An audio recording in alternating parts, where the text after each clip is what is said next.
ሰላም ጤና ይስጥልኝ ክቡራትና ክቡራን አድማጭ ተመልካቾቻችን ለሰዓቱ ያዝናቸውን ዜናዎች ወደ እናንተ እናደርሳለን። በቅድሚያም አርዕስተ ዜና።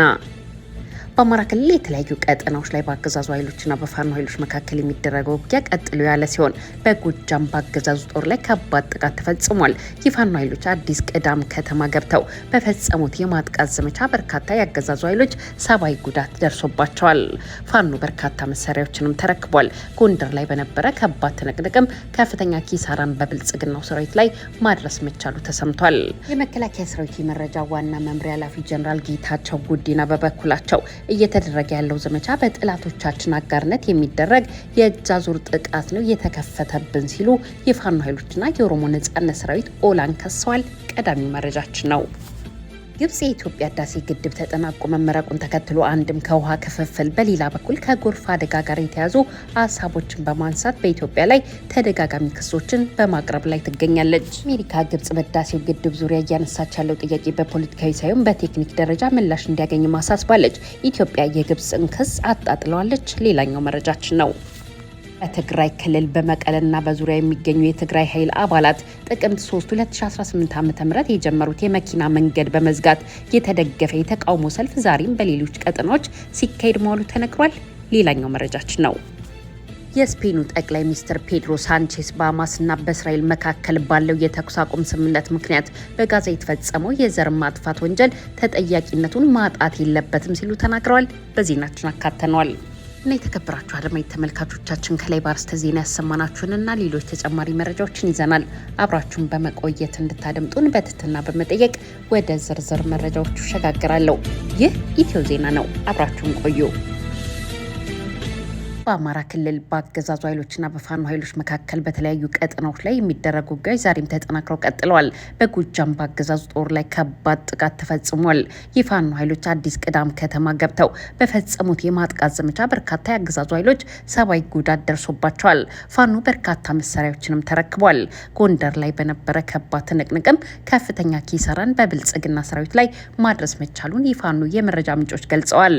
ጎንደር ቀጠና ዳጎማ በጎጃም አዲስ ቅዳም ከተሞች ውስጥ ከፍተኛ ትንቅንቅ ሲደረግ መዋሉም ተነግሯል።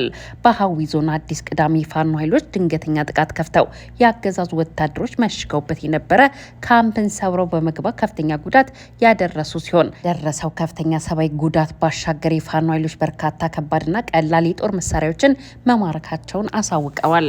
እንዲህ እንዳለ ትናንትና ከፍተኛ ውጊያ የነበረበት ቀጠና የማዕከላዊ ጎንደር በለሳ ዳጎማ ከተማ ሲሆን በተለያዩ አቅጣጫዎች ቀኑን ሙሉ ከፍተኛ ውጊያ ሲያደርጉ መዋላቸውን የአካባቢውን የዓይን እማኞች ዋቢ አድርጎ የዜና ምንጫችን ዘግቧል። ተያዘም እዚሁ ጎንደር ላይ የጎንደር ፋኖች አንድነታቸውን አውጀዋል። ይህንን በተመለከተም የአማራ ፋኖ ብሔራዊ ኃይል ሴንትራል ኮማንዶ አባልና የሚኒሊክ ሰብሳቢ አርበኛ መሪ ወዳጆ መልእክት አስተላልፏል። ሰላም ጤና ይስጥልን። ዋርካው ነኝ ከምስራቅ አማራ። እንደሚታወቀው እንግዲህ ሰሞኑን የከረምንበት የአርበኛ አደማሊ አባናደው ዘመቻ እሱን አጠናቀን ሌላ ምዕራፍ ስናዳምጥበት በነበረበት ጊዜ የሰሜን አማራ የጎንደር ወንድሞቻችን ዛሬ በሚገርም ሁኔታ ህዝባቸውን ስላስደሰቱ በሚገርም ሁኔታ እኛም በጣም ደስ ስላለና የአማራ ህዝብ አጠቃላይ ይሄን ስትጠብቀው የነበረ ስትጨነቅበት የነበረ ስትጸልይበት የነበረ ጊዜ ዛሬ ጊዜዋ ደርሶ የጎንደር ወንድሞቻችን ሁለቱም አንድ ሆነው ዛሬ አማራን ህዝብ ስላበሰሩ እኛም በጣም በዚህ የተሰማንን ጥልቅ ደስታ ለመግለጥ እንፈልጋለን ማለት ነው። የአማራ ህዝብ እውነተኛ ትግሉ በአንድነት ሲቆም ነው። ለኛ ብዙ ጉድጓድ ሲቆፈርልን ጠላት ለሱ ደስ አይበልህ ብሎ ለማን ደስ ሊለው ለማን ሊከፋው በማለት የጎንደር ወንድማማቾች ዛሬ አንድ በመሆናቸው በተለይ የጎንደር ህዝብ ስትጠብቀው የነበረውን ስትጨነቅበት የነበረውን አንድነትህን ልጆች በዚህ ልክ ስላስደሰቱህ እኛም ደስ ብሎናል። እንኳን ደስ አላችሁ ላለሁ እንዳጠቃላይ ለታጋዮቻችን በአራቱም ማዕዘንና ለአማራ ህዝብ በሙሉ ማለት ነው። ዋርካው ምሬ ወዳጆ ከምስራቅ አማራ የመከላከያ ሰራዊት የመረጃ ዋና መምሪያ ኃላፊ ጀነራል ጌታቸው ጉዲና በበኩላቸው በክልሉ የሚደረገው ዘመቻ በጠላቶቻችን አጋርነት የሚደረግ የእጅ አዙር ጥቃት ነው የተከፈተብን ሲሉ የፋኖ ኃይሎችን ከሰዋል። የብልጽግናው ሹማምንትና የአገዛዙ ወታደራዊ አዛዦች በክልሉ በሁለቱ ተፋላሚዎች መካከል የሚደረገውን ውጊያ የዘራፊዎችና የሸፍቶች ጥቃት ነው ሲሉ ፕሮፓጋንዳቸውን በስፋት እየተናገሩም ይገኛሉ። ከዚህ ቀደም ፊልድ ማርሻል ብርሃኑ ጁላን ጨምሮ ምክትል ኢታማዦር ሹሙ ጀነራል አበባው ታደሰ የፋኖ ኃይሎች ጫካ ለጫካ ዋሻ ውስጥ የተደበቁ ወደ ጎረቤት ሀገር የሸሹ የተደመሰሱ በገዳሞች ውስጥ የተደበቁ ሲሉ ቢከርሙም ጀነራል ጌታቸው ጉዲና ደግሞ በጠላቶቻችን የሚታገዙ በእጅ አዙር የሚወጉን ኃይሎች ናቸው ሲሉ ከሰዋል። እኛም ድባቅ እየመታናቸው እንገኛለን፣ ሊበታትኑን አይችሉም ወደ ማለት ተሸጋግረዋል። የመከላከያ ሰራዊቱ የመረጃ ዋና መምሪያ ኃላፊው ጀነራል ጌታቸው ጉዲና ያደረጉት ንግግርም ከአለቆቻቸው ጋር ተመሳሳይነት አለው። እኚህ ወታደራዊ አዛዥ በሰንደቅ ዓላማው ቀን ባደረጉት ንግግር በአማራም ይሁን በኦሮሚያ ክልል ታሪካዊ ጠላቶቻችን በእጅ አዙር እየተዋጉን ይገኛሉ ሲሉ ፋኖና የኦሮሞ ነጻነት ሰራዊት ኦላም በእጅ አዙር ከጠላቶቻችን ጋር እየወጉን ነው ሲሉ ከሰዋል። ግዛዙ ጦር ከ2 ዓመት በፊት የፋኖን ኃይል ትጥቁንም ቀበቶንም በሳምንት አስፈተዋለሁ ብሎ የጀመረው ጦርነት ዛሬም ንጹሃንን በከባድ መሳሪያና በድሮን ጭምር እያጠቃና እየገደለ ተጠናክሮ ቀጥሏል። የራስ ሀገር ዜጋን ለመግደልና ለመስበር የሚፎክሩ ጀነራሎች ስለ ሰላማዊ ውይይት ከማድረግ ይልቅ ስለ ማጥፋትና መጥፋት የሚያወሩ ብልጽግናው መንደር የፖለቲካ ሰዎች ነገሮችን ከማረጋጋትና መፍትሄ ከመፈለግ ይልቅ በክልሉ ያለውን ግጭት እያባባሱ ዛሬም ቀጥለዋል። ግብጽ የኢትዮጵያ ህዳሴ ግድብ ተጠናቆ መመረቁን ተከትሎ አንድም ከውሃ ክፍፍል በሌላ በኩል ከጎርፍ አደጋ ጋር የተያዙ ሀሳቦችን በማንሳት በኢትዮጵያ ላይ ተደጋጋሚ ክስ ከማቅረቧ ባለፈ ፕሬዝዳንት አብዱል ፈታህ አልሲሲ ሰሞኑን ሀገራቸው ጥቅሟንና የውሃ ደህንነቷን ለማስጠበቅ አስፈላጊውን እርምጃ ሁሉ እንደምትወስድ መግለጻቸው ተሰምቷል። ኢትዮጵያ በውሃና ኢነርጂ ሚኒስትሯ በኩል በሰጠችው ምላሽ ጠባጫሪ ያለችውን የግብጽ አካሄድ በኢትዮጵያ ላይ ያላትን የጥላቻ ንግግር የማጠናከሯ ማሳያ አድርጋ መግለጫውን ውድቅ አድርጋለች። የውሃና ኢነርጂ ሚኒስትሩ ለዚህ የግብጽ አቋም ረዘም ያለ ምላሽ የሰጠ ሲሆን ግብጽ አሁንም በቀኝ ግዛት ሳቢ ውስጥ በመሆን ለአንዳንድ የአፍሪካ ሀገራት ጥቅሞች በመስጠት ውዝግብ ማስነሳት መቀጠሏን አንስቷል። አሁን ደግሞ ግብጽ የአሜሪካ መንግስት በኢትዮጵያ ላይ ጫና እንዲያደርግ እየጠየቀች ባለችበት ወቅት ያልተጠበቀ ምላሽን ከነጩ ቤተ መንግስት አግኝታለች። በቅርቡ በፕሬዚዳንት ዶናልድ ትራምፕ የአፍሪካ ጉዳዮች ከፍተኛ አማካሪ ተደርገው የተሾሙት ሞሳድ ቦሎስ ሀገራቸው ኢትዮጵያና ግብጽ ስምምነት ላይ እንዲደርሱ ድጋፍ እንደምታደርግ ገልጸው የህዳሴው ግድብ ውዝግብ ፖለቲካዊ ሳይሆን ቴክኒካዊ ምላሽ እንዲያገኝ አሳስበዋል። ሁላችንም ጉዳዩ እንዲፈታና ለሁሉም ተቀባይ እንዲሆን እንፈልጋለን፣ በተለይ ደግሞ በቴክኒክ በኩል ምክንያቱም ጉዳዩ የቴክኒክ ስለሆነ ቴክኒካዊ ምላሽ ያስፈልጋል ብለው እንደሚያምኑ ለአልአረቢያ ለተባለው ሚዲያ ቦሎስ ተናግረዋል።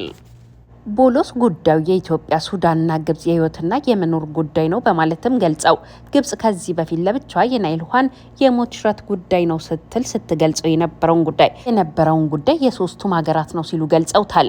አሁን ግድቡ ስለተጠናቀቀ እውን የሆነ ጉዳይ ነው፣ በዚህ መሬት ላይ ባለ ሁኔታ ዙሪያ መፍትሄ ያስፈልጋል በማለት አሜሪካው ዲፕሎማት ተናግረዋል። በቅርብ ቀናት የግብጹ ፕሬዝዳንት አብዱል ፈታህ አልሲሲ ሀገራቸው የህዳሴ ግድብን በተመለከተ እጃችንን አጣጥፈን አንቀመጥ የሚል አነጋጋሪ ንግግራቸውን በቢሮቸው በኩል አስራጭተው እንደነበረም ይታወሳል። በመቀለና ዙሪያ የሚገኙ የትግራይ ኃይል አባላት ጥቅምት 3 2018 ዓ.ም የጀመሩት የመኪና መንገድ በመዝጋት የተደገፈ የተቃውሞ ሰልፍ ዛሬም በሌሎች አቅጣጫዎች ሲካሄድ ውሏል። ትናንትና ጥቅምት 4 2018 ዓ.ም ከትግራይ ወደ ምስራቃዊ ዞን መቀለ ከተማ የሚያስገባው ዋና አስፋልት ከጠዋት ጀምሮ ተዘግቶ ነበር። ሰልፈኞቹ አጎኋላና ጉርሞዶ በተባሉ ሁለት ቦታዎች መንገድ በመዝጋታቸው ምክንያት መኪኖች ቆመው ተጓዦች መስተጓጎላቸው የታወቀ ሲሆን ማምሻውን ግን መንገዶች መከፈታቸውን የዜና ምንጮቻችን ዘግበዋል። ትናንትና ከሰዓት በኋላ መግለጫ ያወጣው የትግራይ ጊዜያዊ አስተዳደር ፕሬዝዳንት ጽህፈት ቤት የሰራዊቱ አባላት ሰልፈኞች ጥያቄ ልክ ነው ብለዋል። የሰላማዊ ሰልፈኞቹ ጥያቄዎች ኑሮ ማሻሻል፣ የደሞዝ ጭማሪ መሆናቸውን ያስታወቀውና የተቀበለው የጊዜያዊ አስተዳደሩ ጥያቄዎቹ እንዲፈቱ ከሚመለከታቸው አካላት ጋር በመቀናጀት እየሰራው ይገኛለሁ ሲልም አሳውቋል። የስፔኑ ጠቅላይ ሚኒስትር ፔድሮ ሳንቼስ በሐማስና በእስራኤል መካከል ያለው የተኩስ አቁም ስምምነት ምክንያት በጋዛ የተፈጸመው የዘር ማጥፋት ተጠያቂነት ማጣት የለበትም ሲሉ አጽንኦት ሰጥተውታል። ሰላም ማለት መርሳት ማለት አይደለም፣ ያለ ቅጣት ማለፍም አይቻልም ብለዋል። ጠቅላይ ሚኒስትሩ ቤንጃሚን ኔታንያሁን ሊመለከቱ ስለሚችሉ የህግ እርምጃዎች ሲጠየቁም በጋዛ በተፈጸመው ዘር ማጥፋት ቁልፍ ተዋናይ የነበሩ አካላት ለፍትህ መቅረብ አለባቸው፣ በማንኛውም ሁኔታ ያለ ቅጣት ሊታለፉ አይገባም ሲሉ አክለዋል። የስፔኑ ጠቅላይ ሚኒስትር ፔድሮ ሳንቼዝ ዓለም አቀፉ የወንጀለኞች ፍርድ ቤት በቤንጃሚን ኔታንያሁና በቀድሞ የመከላከያ ሚኒስትር ዮአቭ ጋላንት ላይ ያወጣው የእስር ማዘዣ ተግባራዊ እንዲሆንም ጠይቀዋል። በግብጽ በተካሄደው የጋዛ ጉባኤ ላይ ከተገኙ በኋላ ሳንቼዝ ወደ እስራኤል የሚሄዱና ከዚያ የሚመጡ የጦር መሳሪያዎች ላይ የጣለችው እገዳ እንደሚቀጥል ደግመው ገልጸዋል።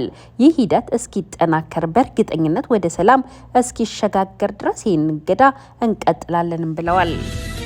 ውድና የተከበራችሁ አድማጭ ተመልካቾቻችን እኛም ለሰዓቱ የያዝናቸው መረጃዎች እነዚህን ይመስሉ ነበረ። ወዳችሁና ፈቅዳችሁ ስላዳመጣችሁን አብራችሁ ስለነበራችሁ ከልብ አመሰግናለሁ። ለቤታችን አዲስ ከሆናችሁ ሰብስክራይብ፣ ላይክ እና ሼር በማድረግ ቤተሰብ እንድትሆኑ በመጠየቅ እሰናበታለሁ። ቸር ያሰማን። ሻሎም